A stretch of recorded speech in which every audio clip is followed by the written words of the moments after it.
Paz ser a igreja. Amém. Meus irmãos, desejo convidar a congregação para ficar de pé para começarmos uma oração conjunta.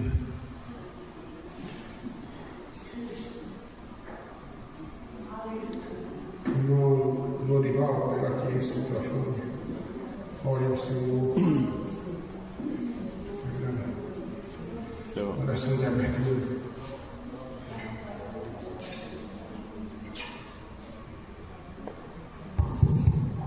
Salve a igreja, Santa Paz do Senhor. Oremos. Senhor nosso Deus e eterno e soberano Pai, Deus, a grandeza da tua santidade, meu Pai, aqui nós te fizemos presente, Pai, reunido nesse culto, meu Deus, para te buscar, te adorar e bendizer o teu santo nome, meu Pai. Te pedir, Senhor, que o Senhor continue nos dando força, Pai, e proteção, nos guiando, nos conduzindo, Pai, sempre na tua santa e poderosa presença, Pai. Fazendo um renovo, Pai, nessa igreja, meu Deus, enchendo todos os irmãos, meu Pai, com a tua grandeza, meu Pai.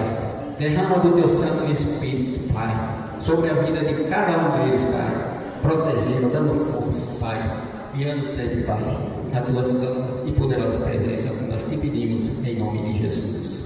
Amém. Meus irmãos, vamos louvar a Deus com o hino 243. E logo em seguida, vamos louvar também a Deus com o hino 440. A irmã Angélica vai estar louvando junto com toda a congregação. 243 e 440. Salve a Santa Paz, Senhor. O 243. Nós abrimos este culto em teu nome, ó Jesus Cristo, ao pequeno e ao adulto, luz divina, deita por isso, gozaremos.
Meus irmãos, hoje nós vamos ter uma aula, um estudo sobre a declaração de fé da Assembleia de Deus no Brasil.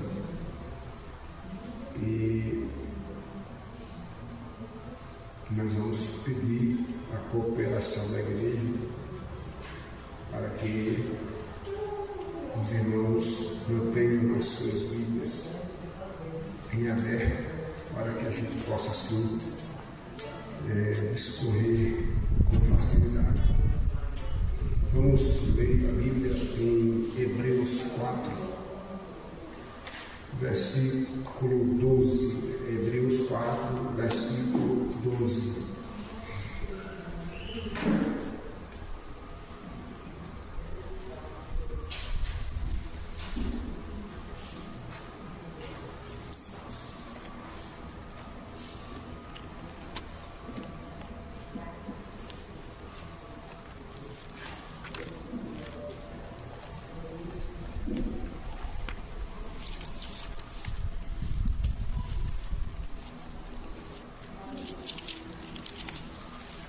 Quem achou, diga amém.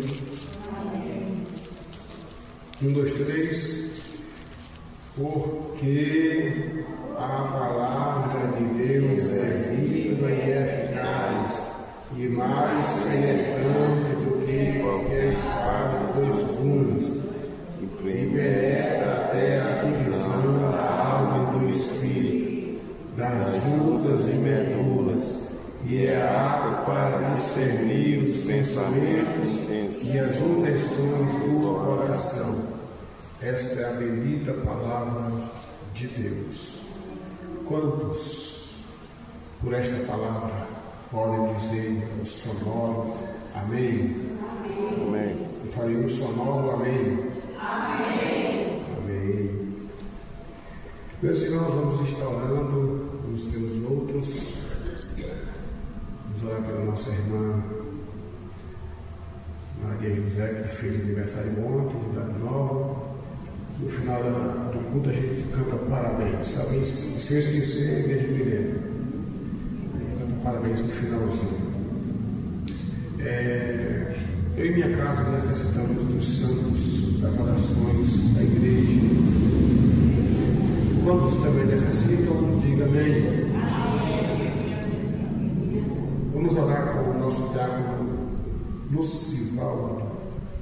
Ele vai estar fazendo essa oração intercessória aqui mesmo. Intercessória por todos nós.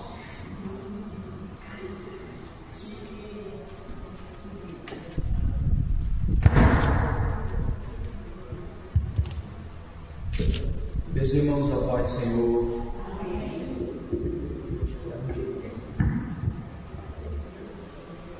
Tá bom.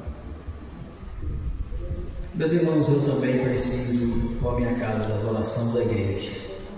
Querido Deus e Pai, nós agradecemos ao Senhor pela palavra, por chegar aqui. Pai, que a Tua palavra, através do Teu Espírito, usando o Teu anjo da igreja, possa, Pai, edificar nossas vidas nessa noite. Que o nosso coração se abra e que a Tua palavra ache em nós guarida e venha dar-nos força, graça, saúde, entendermos, Deus, os propósitos do Senhor com a Tua igreja na terra.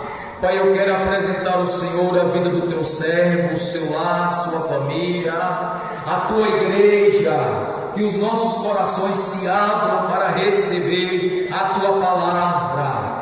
Pai, que o Senhor também nesta noite possa estar agindo em favor daqueles que clamam ao Senhor por algum pedido com urgência. Pai, nós não sabemos, mas o Senhor sabe e conhece. Visita o Teu povo que te clama, que acredita, que confia no Senhor. Vai dando vitória para a glória do Teu nome. Fica conosco, ajuda-nos para que nós saímos daqui fortalecidos pela Tua palavra, em nome de Jesus. Amém.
Alguém deseja contar algum testemunho, uma bênção alcançada, irmãos? Tem alguém que deseja falar algo da parte de Deus? Uma bênção, um livramento? Tem alguém que deseja?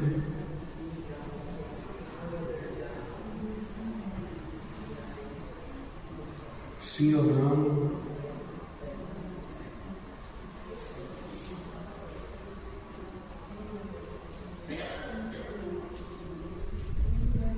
Ninguém vai contar um testemunho, uma bênção, um livramento que Deus fez?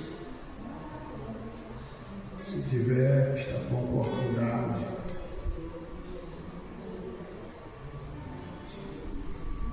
Glória a Deus.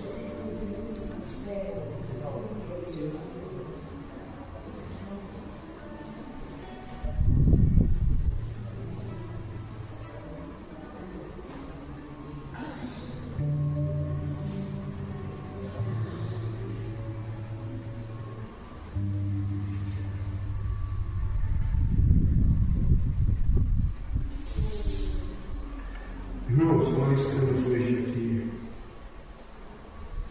mais uma aula bíblica e nós fizemos nas últimas aulas um resumo de todas os 16 credos. Mas foi assim aquele resumo. Agora nós vamos entrar nas explanações propriamente ditas.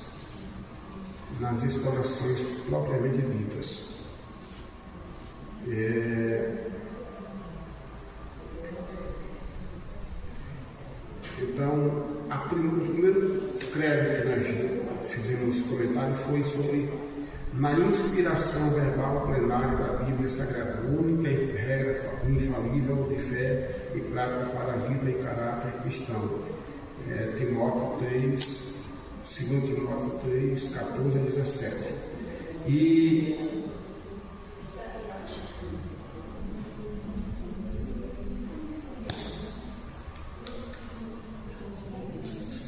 aqui nesse capítulo 1,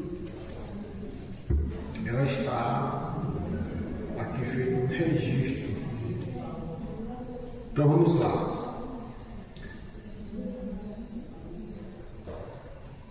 Nossa declaração de fé é esta: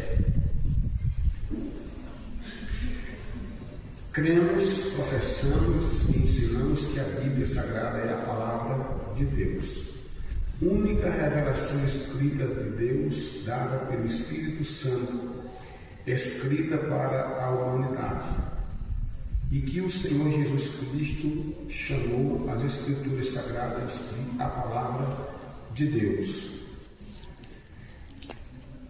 Que os livros da Bíblia foram produzidos sob a inspiração divina, como está escrito em 2 Timóteo 3,16, toda a Escritura é inspirada por Deus e útil.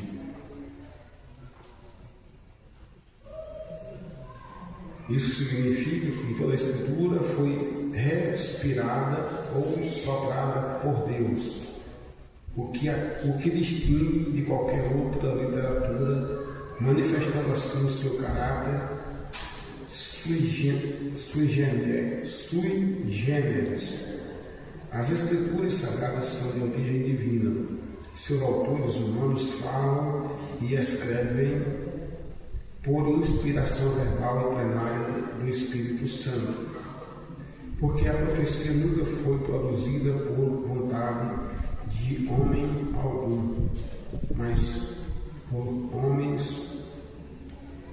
homens santos de Deus falaram inspirados pelo Espírito Santo. Está escrito em 2 Pedro 1:21. Deus soprou nos Escritores Sagrados, os quais viveram numa região e numa época da história cuja cultura influenciou na composição do texto. Então, vamos fazer aqui uma síntese. Aqui, a princípio, diz que a Bíblia Sagrada, a palavra de Deus, ela foi inspirada pelo Espírito Santo e foi soprada nos homens pelo Espírito Santo. Deus soprou e os homens receberam esta palavra, esta profecia, e ficaram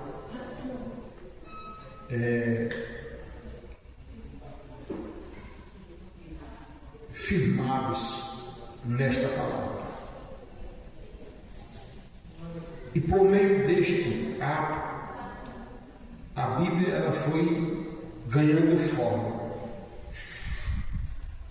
Fazendo uma síntese desse ponto aqui que eu li, irmãos, diz que as Escrituras Sagradas são de origem divina. Seus autores humanos falaram e escreveram por inspiração verbal e plenária do Espírito Santo. Então, o Espírito Santo, ou seja, a palavra de Deus, ela foi escrita, ela foi falada por homens, porém, ela foi e é de autoria divina do Espírito Santo. Então, o Espírito Santo, ele inspirou, ele soprou. Então, o homem só teve a responsabilidade, a incumbência de registrar fielmente tudo que o Espírito falava, tudo que Deus falava pelo Espírito Santo no sopro, e o homem só fazia o registro. Diz aqui o texto da nossa literatura, porque a profecia nunca foi, aqui ele está falando antes, um pouco antes, diz, as Escrituras Sagradas são de origem divina, então não é de origem humana, não pode ser de origem humana, não é de homem. Seus autores, como eu disse antes, escreveram por inspiração verbal e plenária do Espírito Santo. Aí o texto de Pedro diz, porque a profecia nunca foi produzida por vontade de homem algum. Olha, preste atenção, igreja, por favor. Profecia, o dom de profecia, não é coisa do homem. Profecia não é coisa que... Não sei se vocês já viram pregadores que dizem assim: espera aí que eu vou profetizar. Já viram essas expressões? Congressos por aí, deu muito isso aí. Eu vou profetizar. Que negócio é esse, irmãos? Como se profecia fosse uma coisa assim que estala no dedo e já vai profetizando. Profecia não é assim, não. Profecia não é desse jeito. Eu creio na profecia bíblica, em que o pregador está pregando, o pastor está pregando Bíblia, e a Bíblia está falando.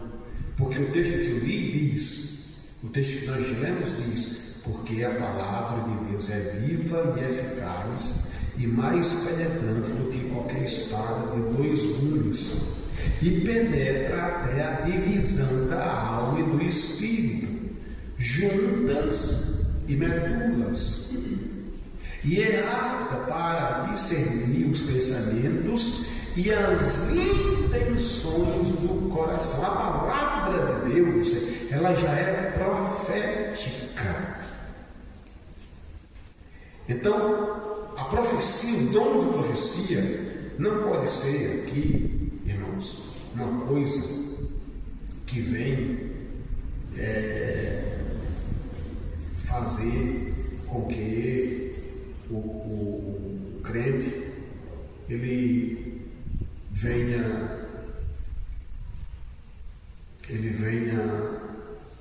como é que diz, por conta própria, falar em nome de Deus. O Espírito de Deus, ele vem sobre o crente santificado, purificado, em comunhão com Deus, e que seja batizado com o Espírito Santo. E que seja batizado com o Espírito Santo. O texto continua, diz: Deus soprou nos escritores sagrados, os quais vieram de uma região e de uma época da história cuja cultura influenciou na composição do texto. Então, tudo isso aconteceu em épocas diferentes, em culturas diferentes. Provavelmente eu vou passar por essa passagem, mas deixa eu adiantar. Ela está bem aqui na frente, na estrutura, mas eu vou esperar chegar lá.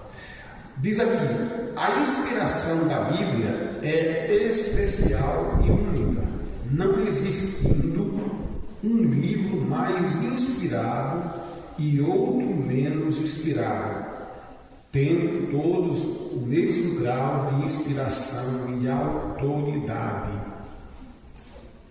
Então observe, irmãos, que a Bíblia mostra, a Bíblia informa, a Bíblia indica que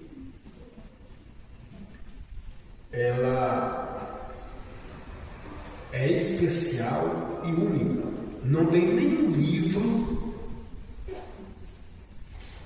dentre os 66 livros da Bíblia mais ou menos inspirado do que o outro. Todos têm a mesma essência, porque vem do mesmo Deus. Alguns teólogos, alguns pregadores têm uma determinada preferência, porque percebem uma determinada, vamos dizer assim, identificação com determinado texto ou determinado livro, dado o conteúdo, mas em termos de inspiração é a mesma coisa. Quantas vezes nós não já ouvimos leituras que alguém diz assim: vai sair o que dali? Não, que vai sair o que dali daquele texto? O pregador vai tirar o que dali? Deixa que ele está sendo usado por Deus, porque a palavra pode ser um texto bem inusitado. Eu estava em 1998, Jaime também estava lá, em Petrolina, o pastor Gesiel Gomes pregando, e o pastor Gesiel Gomes pregou e leu Gênesis capítulo 1, versículo 1. No princípio criou Deus os céus e a terra, mais ou menos 10.000 pessoas tinha naquele lugar. No princípio criou Deus os céus e a terra. Só isso. Irmão, o que tem a ver esse texto com o culto de evangelístico? Mas esse não foi destrinchando a Bíblia, foi falando da Bíblia. Jesus foi salvando. Irmãos, depois eu fiquei sabendo que Jesus ressuscitou um homem naquele dia, quando trouxeram diante dele um homem morto. Eu vi quando o homem levantou. Eu não sabia que estava morto. Pensei que tivesse desmaiado, coisa mais. Estava literalmente morto. Então, irmãos, de onde imaginar? Como imaginar que no princípio que Deus, o homem passou por salvação, o homem falou sobre libertação, o homem falou sobre cura, o homem falou sobre ressurreição, trazendo de volta a vida, ou ressuscitamento. O homem falou da volta de Jesus, porque a Bíblia era isso, ela é como um poço que quanto mais você cava, mais você encontra tesouros maravilhosos para a sua e para a nossa vida. Diz aqui o texto sagrado, eu estou pedindo aqui a Deus para poder terminar, porque recebemos o comunicado que temos que levar o RF amanhã. E levar só na quinta, mas tem que ser amanhã. Por isso que eu vou terminar aqui para ir lá para as irmãs. Diz aqui, a Bíblia é a nossa única regra de fé e prática. Nós não precisamos de amuleto. Olha, nós só precisamos da Bíblia Sagrada. Ela é tudo para nós. Ela é tudo para nós. Há um testemunho, e não vamos também pegar isso como um ponto de partida para idolatrar o Salmo 91. Porque tem gente que, até crente mesmo, que desconhece a realidade bíblica, e aí o que é que eles fazem? Eles abrem a Bíblia no Salmo 91 e deixam lá, empoeirando. Mas diz que num assalto o bandido atirou no crente. O crente pegou a Bíblia e botou aqui. Irmãos, a Bíblia defendeu o tiro que ia ser no coração dele. A bala entrou na Bíblia. A Bíblia entrou na Bíblia. Ela percorreu todas as páginas sagradas. Passou por Gênesis, Êxodo, Levítico, Número, Deuteronômio, Josué, Juízes, Ruth, e aí chegou no Salmo 1, 10, 20, 30. Quando chegou no Salmo 91, o projeto parou.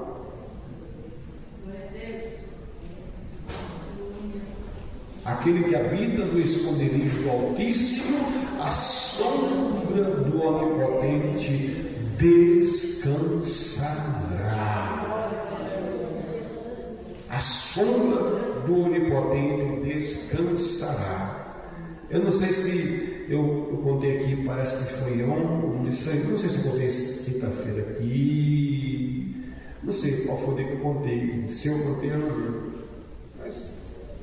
Vou falar de novo. O irmão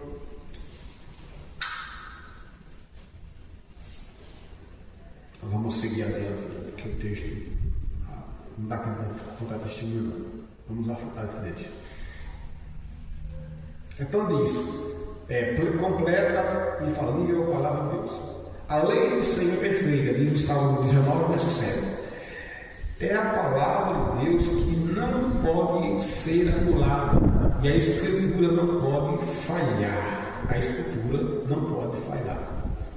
Então a palavra de Deus, ela é inerrante, ela não tem erro, não contém erro, e eu acho interessante, e não falar nisso agora, por que ela não erra? Porque quem a escreveu foi homens santos, consagrados, porém, quem falou aos homens foi o Espírito de Deus. Quem falou aos homens foi o Espírito Santo. Não sei se você está entendendo. O Espírito Santo falava os homens e Deus o escrevendo. E o escrevendo. E não tem coisa mais interessante do que um crente falando pelo Espírito Santo de Deus. Glória a Deus, aleluia. Glória a Deus. Estrutura, primeiro ponto. Adotamos o canon protestante e ensinamos, pois que a Bíblia contém somente 66 livros por Deus, estando dividido em duas partes principais, Antigo e Novo Testamento, ambos escritos por ordem de Deus num período de 1600 anos. aproximadamente, e por cerca de 40 homens de estratigrafias distintas, ou seja, homens de diferentes partes. Vejamos, a Bíblia ela foi composta, ela foi escrita num período de 16 séculos, 1.600 anos. Entre 1.600 anos foi o tempo que demorou para a Bíblia ficar completa. E aí onde está o segredo, irmãos?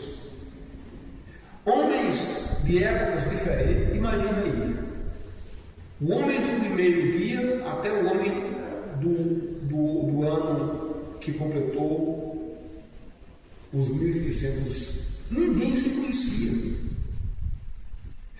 E quando completou a Bíblia, quando tudo foi formado, quando se compilou, porque a Bíblia hoje nós vivemos ela aqui resumida em forma de papel, mas ela tem seu formato em forma de, a princípio, em forma de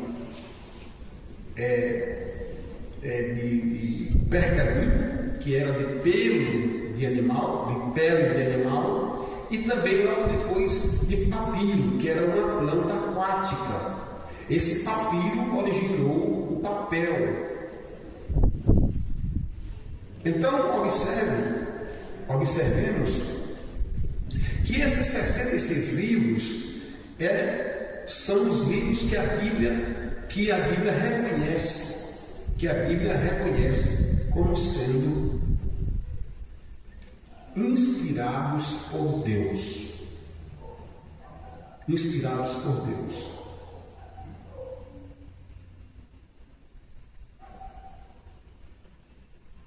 Vamos lá. Inspirados por Deus. São 66 livros, escritos por cerca de 40 homens, nesse espaço de 1.600 anos. Esses homens, eles eram das diversas camadas da sociedade. Do camponês ao rei e profeta, nós temos homens que escreveram a Bíblia. A maioria foi escrita por judeus. Tito, Lucas não eram judeus, mas escreveram a Bíblia. Eles eram gentios. Mas os demais eram todos judeus.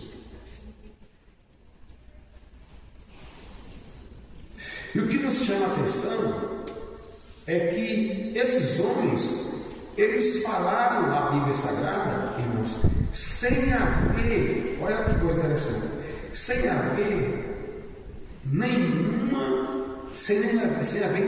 erro. Não há nenhuma contradição nesses 40 homens. Um não pregou diferente do outro. O interessante é que a Bíblia, ela começa em Gênesis e termina em Apocalipse, porém não há nenhum erro. Não há nenhum erro de interpretação, não há erro equívoco, não há contradição. Um disse uma coisa que de repente contraria o outro. Não. O que um fala, o outro certifica. Quem já ouviu a expressão a Bíblia explica a Bíblia? Já ouviram? Então é isso. A Bíblia explica a Bíblia. A Bíblia explica a Bíblia.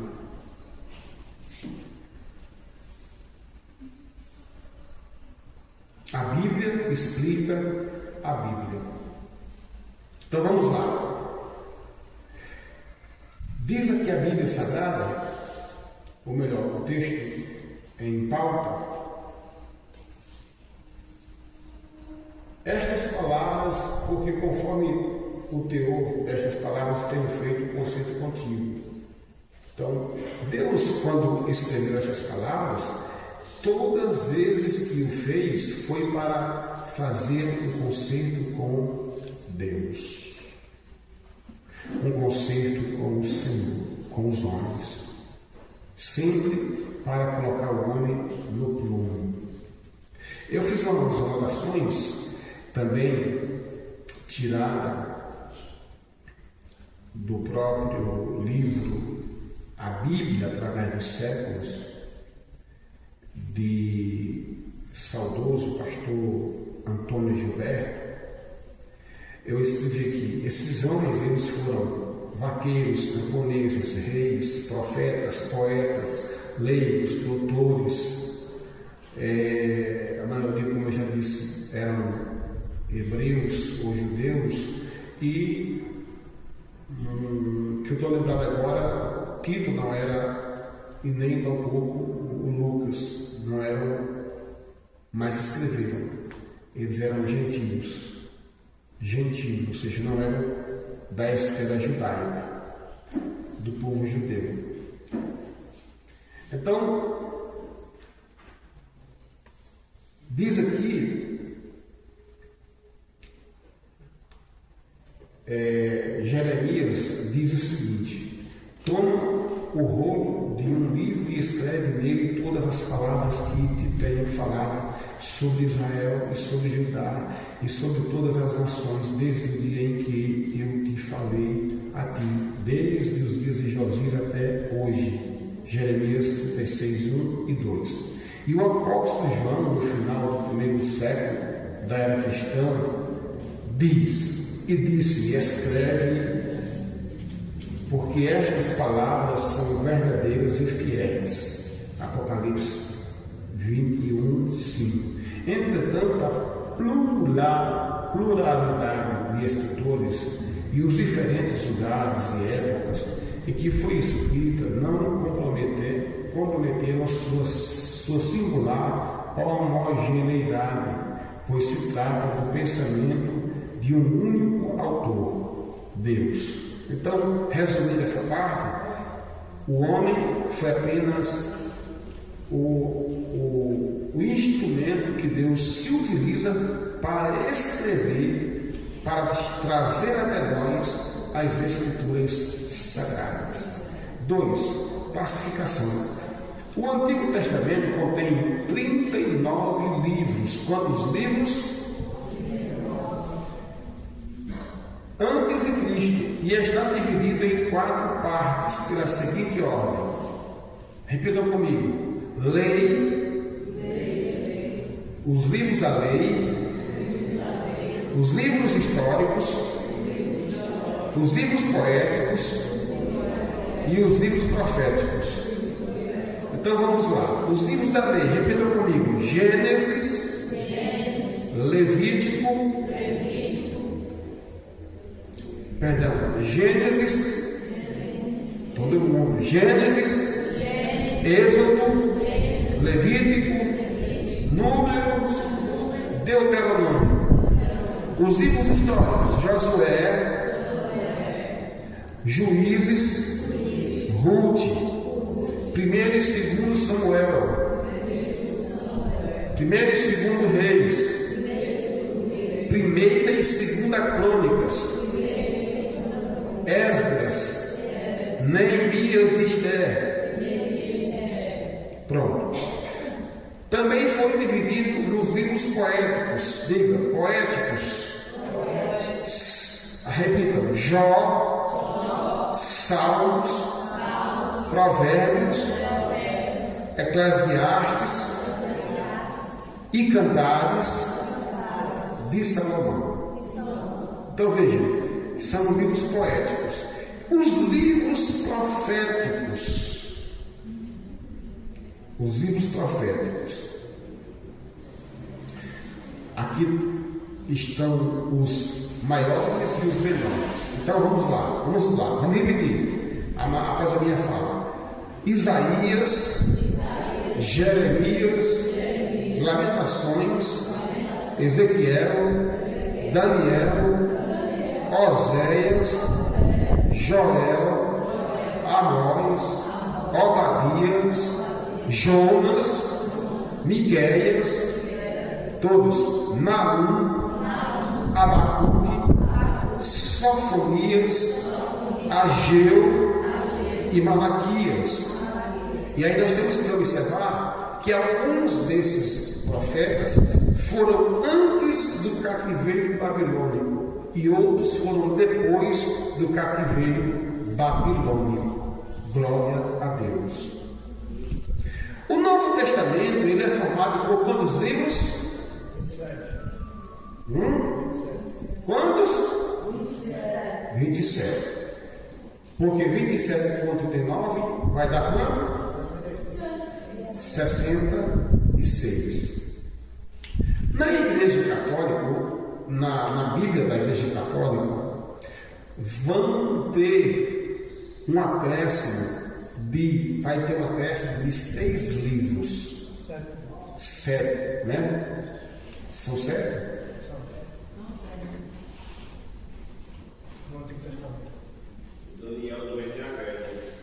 Tem uns acréscimos. Olha, deixa eu ver aqui. 1, 2, 3, 4, 5, 6, 7. 7, realmente. Então, olha, são Tobias, Judite, Sabedoria, Eclesiástico, Baruque 1, Baruque 2, Macabeus e algumas adições. O que é adição? Alguns acréscimos em Daniel e em Esther. São os chamados livros apócrifos. Mas o que são livros apócrifos? Qual a diferença entre livros apócrifos e livros canônicos? Os livros canônicos, pela Igreja Evangélica, pela Bíblia Sagrada, são os livros que são inspirados pelo Espírito Santo. Os livros apócrifos são livros que contêm a história, até verdadeira, mas não tem a inspiração divina. Quem lê Macabeus vai ver que são histórias, a história dos Macabeus é uma coisa impressionante, mas não tem inspiração divina. Por isso não está na Bíblia dos crentes. Essa reformulação, ela foi dada especialmente quando Deus trouxe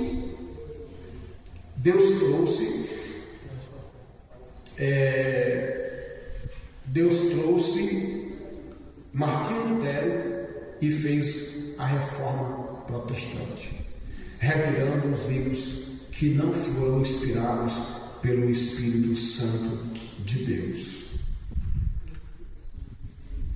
O tempo se exaure rápido. Então, como já dissemos, no Novo Testamento é composto por quantos livros? 27. Então vamos lá. Os evangelhos, de qual está criado? 1, 2, 3. Mateus, Marcos, Lucas e João. Os livros históricos, só tem um. Livro de Atos, a história da igreja.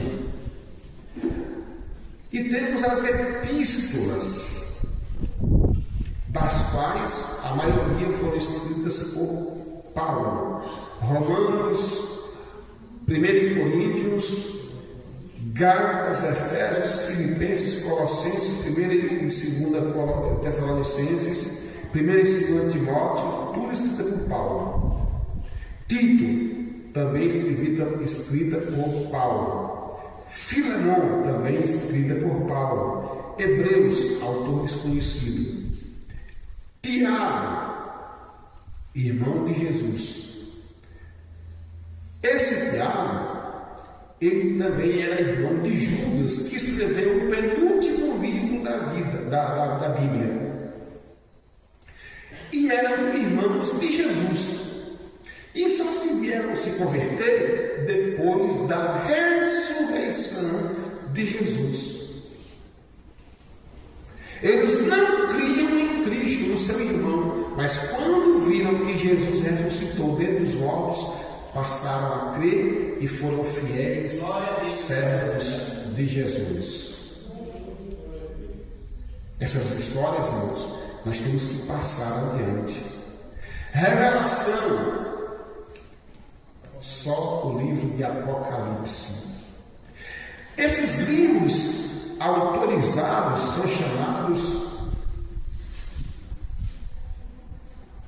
de canônicos. A palavra canônico vem da palavra canon. Eu não sei se vocês lembram que tinha uma máquina de calcular com essa marca. Quem lembra? Vocês lembram? Canon. Lembra, diácono? Canon. O que é canon? Canon era uma vara de medir. Era uma vara de medir. Era um plumo. Irmãos, veja como a Bíblia é linda. Até nisso a Bíblia fala com a gente. O que é um plumo? Um plumo, ele tem dois tipos de plumo. Tem aquele plumo que você pega aqui, um barbante, e tem aquele que é uma espátulazinha metálica com um líquidozinho, e ali você coloca para saber se tem algum declive, geralmente na parede. E o que é que isso significa para nós? A palavra de Deus é esse medidor na nossa vida. É como um termômetro que indica se nós estamos com febre ou não. Se nós estamos bem com Cristo ou não. Esse é o mistério. Esse é o segredo.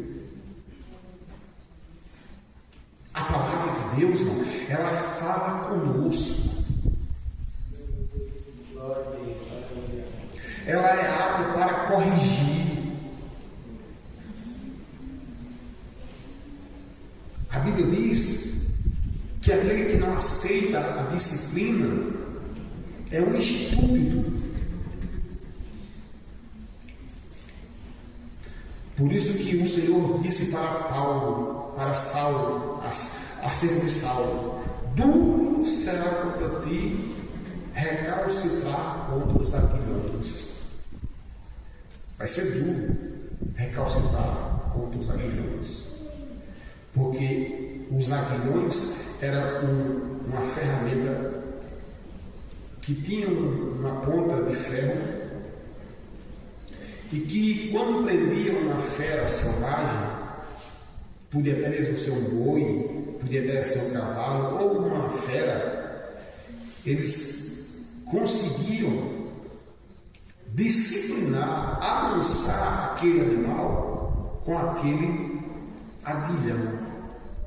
E toda vez que o animal batia com os pés, mais se feria ainda mais. Por isso que o Senhor estava dizendo: olha, Paulo, eu vou te colocar no plumo. Você que era uma fera selvagem, vai ser duro para ti recalcitrar, ou seja, relutar contra os aguilhões.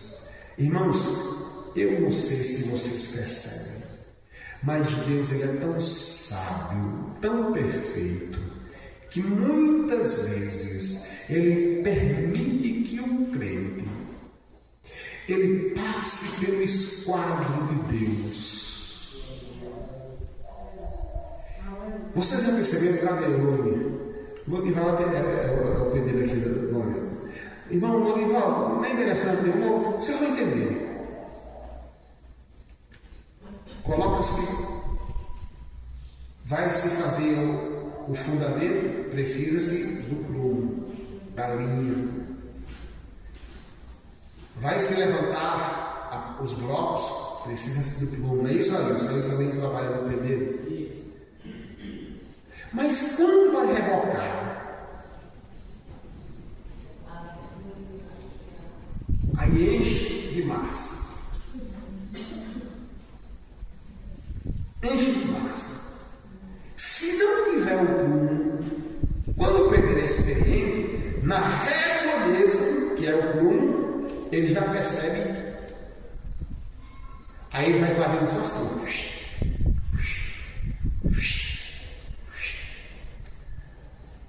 Machuca a parede, raspa a parede. Você não está entendendo, irmãos? Que muitas vezes Deus faz isso com a gente. Deus vai fazendo isso, ó, vai tirando pedra, vai tirando ali, vai mexendo, vai machucando, vai doendo e tal. Mas você vai nos colocar no plumo, para a gente não ser uma parede torta, irmãos. Uma parede com bucho. Com bucho, fala nisso. Então, irmãos, tem gente que não entende. Não deixa Deus trabalhar. E quando Deus quer passar a sua régua,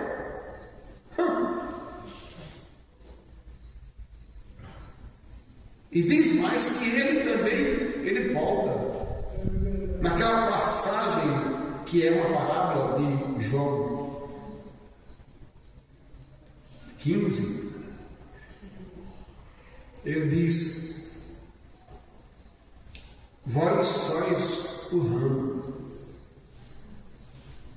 eu sou a videira verdadeira, vocês são os ramos, meu pai é o lavrador. Aí ele vai dizer da poda. Interessante, por que podar? Não vai machucar a plantinha, vai doer, vai. Se a gente for olhar assim, num olhar de sensibilidade extrema, para que cortar bichinho? Mas irmão, quando faz aquele processo de podar a planta, ela vai nascer e vai trazer uma carga de manga muito mais viçosa, bonita e mais saborosa. Deus faz isso conosco através da sua palavra. Muitas das vezes Ele vai nos podando, vai nos colocando no plumo, porque a palavra de Deus é um plumo, é um cano de medir. E quando Ele mede com esse cano, aí Ele vai dizendo: está errado aqui, está errado aqui, está errado aqui, está errado aqui lá. Irmãos, por que tanta gente tem tanta preguiça de estar no culto de doutrina, de estar no culto de Santa Ceia, de estar numa escola bíblica? Irmãos, é porque não quer ser corrigido, não quer entrar pelo plumo, não quer passar pelo crivo de Jeová.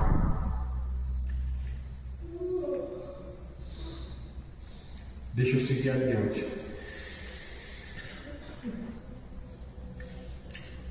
Propósito. São dois os propósitos das Escrituras Sagradas. Primeiro, revelar o próprio Deus e expressar a sua vontade à humanidade.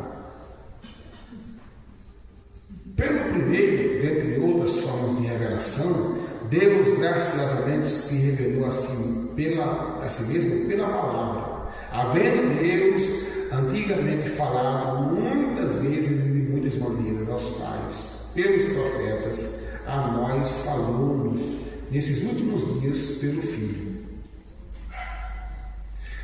Pelo segundo propósito, Deus expressa claramente a sua vontade redentora a todos e a cada um dos seres humanos, sem nenhuma acepção de pessoas. Então Deus, Ele se revelou de uma forma expressa à humanidade,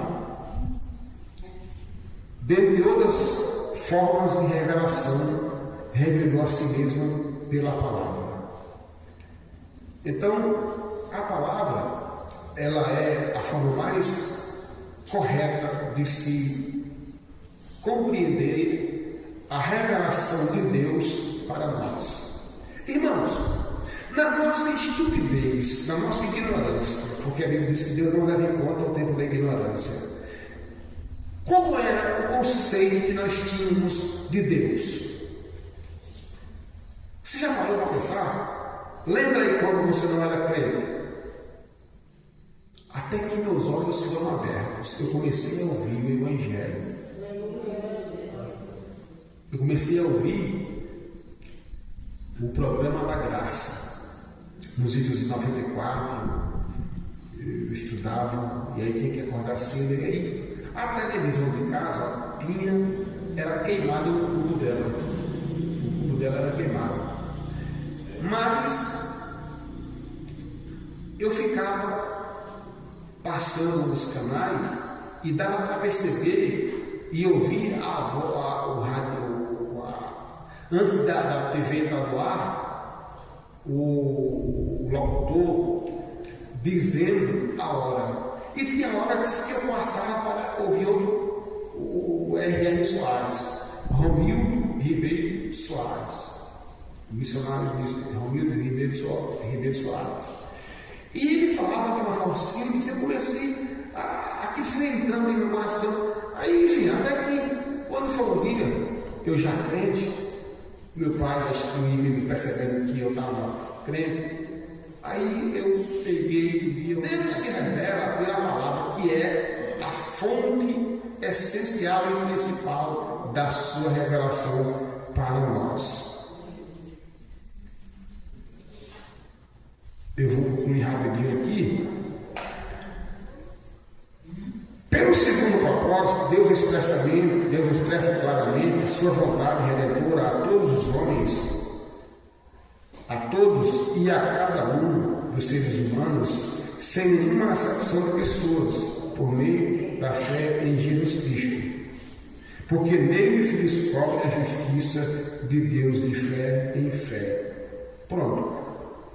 A outra forma é pela salvação. Deus se revelou a nós por meio da salvação que chegou até nós. Quem lembra? Recite para nós ouvir, toda a igreja repita o que está em João 3,16. 1, 2, 3.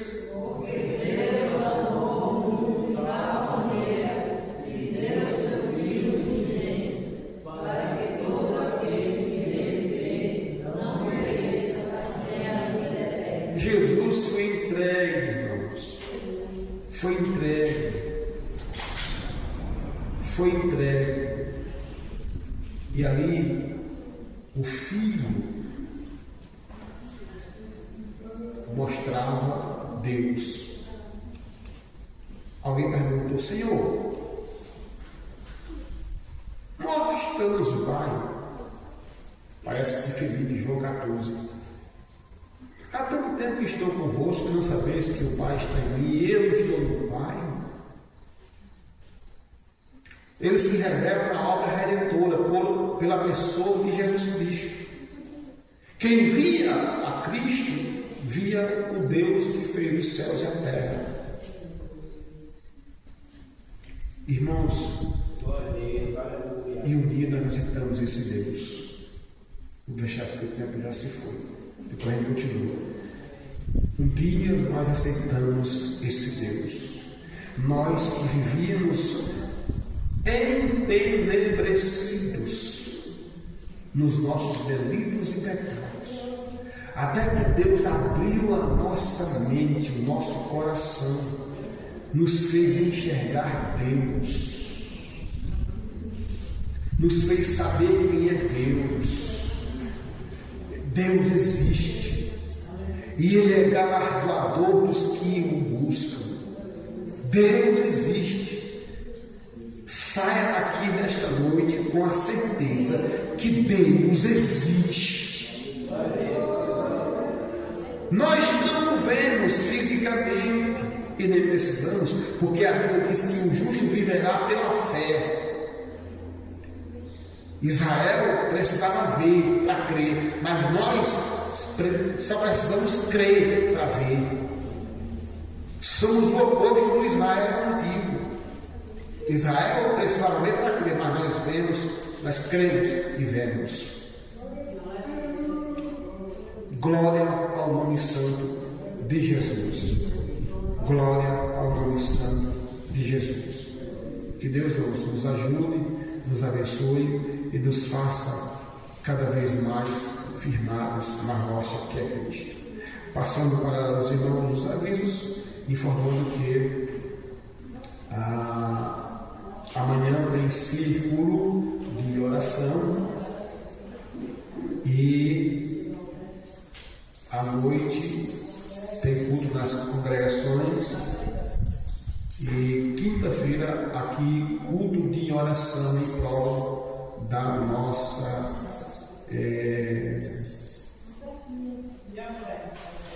não foi entrada, né? Foi mesmo. Rapidinho, vocês verem. Pega ali a salva.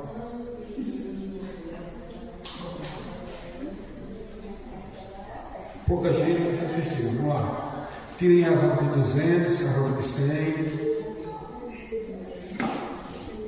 Nesta noite feliz, neste santo lugar, eu marquei o encontro com Deus.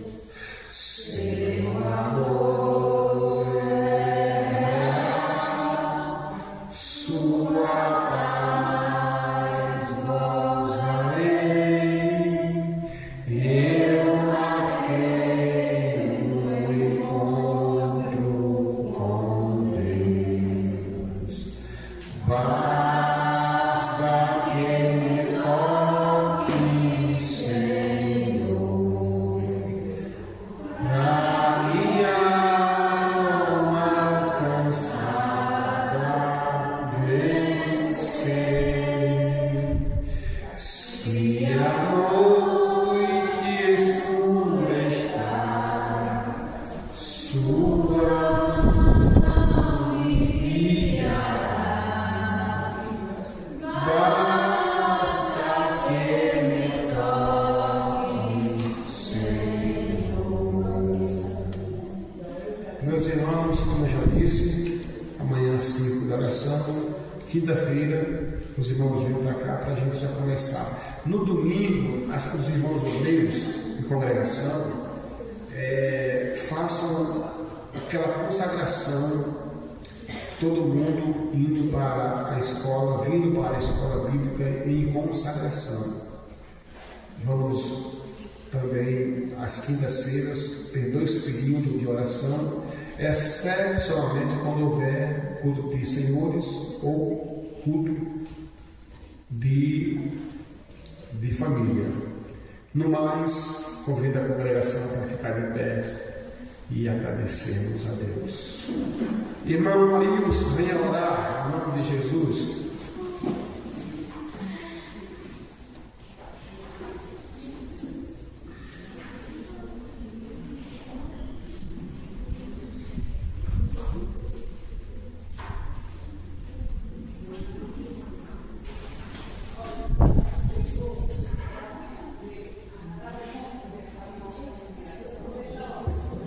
Quero cumprimentar a igreja, Papai do Senhor. Oremos. Poderoso e justo Deus, diante da tua presença, Pai, nós queremos agradecer por esta rica oportunidade, meu Senhor. Obrigado pela tua palavra. Palavra essa, meu Senhor amado, que nos conduz até o céu, meu Senhor. Obrigado, Pai amado, pela tua palavra que nos lapida, meu Senhor amado, e nos purifica, meu Senhor, diante da tua presença, Pai. Nos dá nome de paz. Senhor, repreende todo espírito de enfermidade, meu Senhor. Repreende, meu Senhor amado, toda obra adversária, Senhor, contra a tua igreja, Pai amado, nesta noite. Pai, nós queremos te agradecer por tudo, em nome de Jesus. É o que nós te pedimos e te agradecemos. Amém. Aliás, vou convidar a irmã, cadê ela? A irmã Maria José, com o esposo fica aqui, irmã, vem lá com a sua esposa, vamos orar do casal. Também. Também aniversariou? Também. Tudo no mesmo dia? Não. Nesse mês? Não. Não tem só que ter ninguém, não.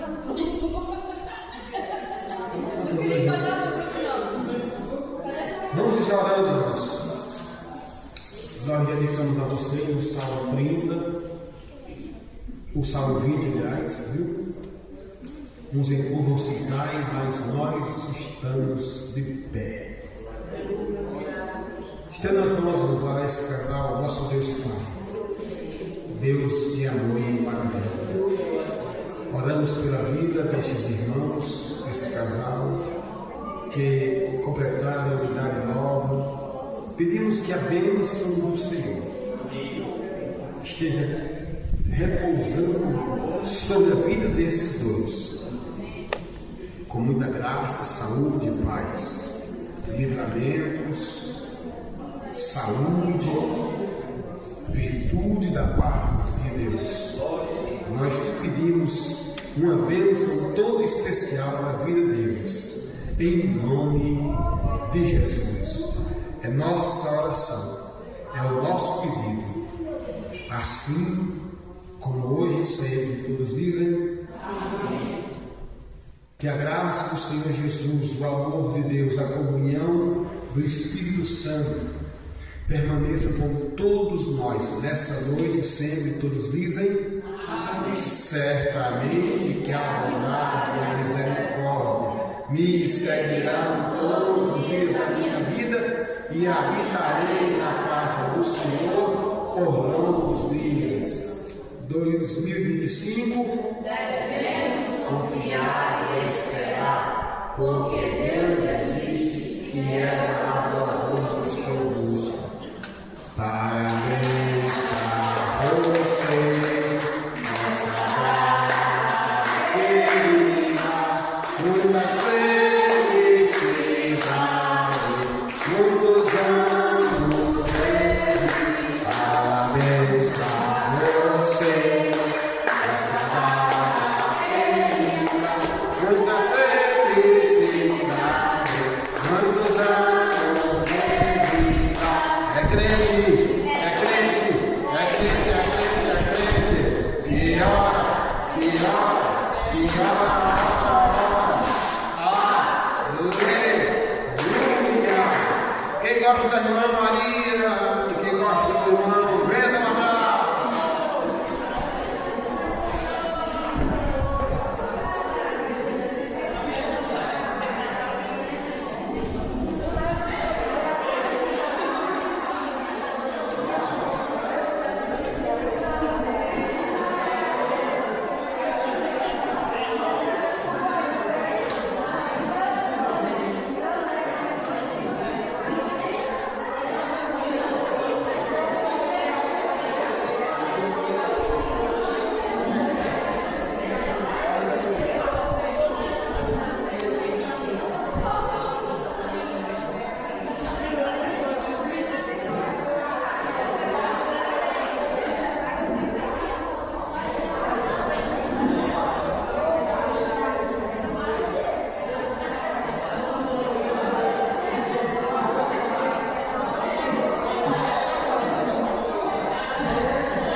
Partiu, Aro.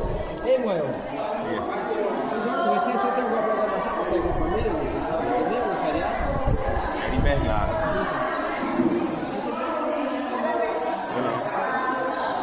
Eu acabei de acertar de baixo. Aqui Fórmula 1. Sem corrida de carro.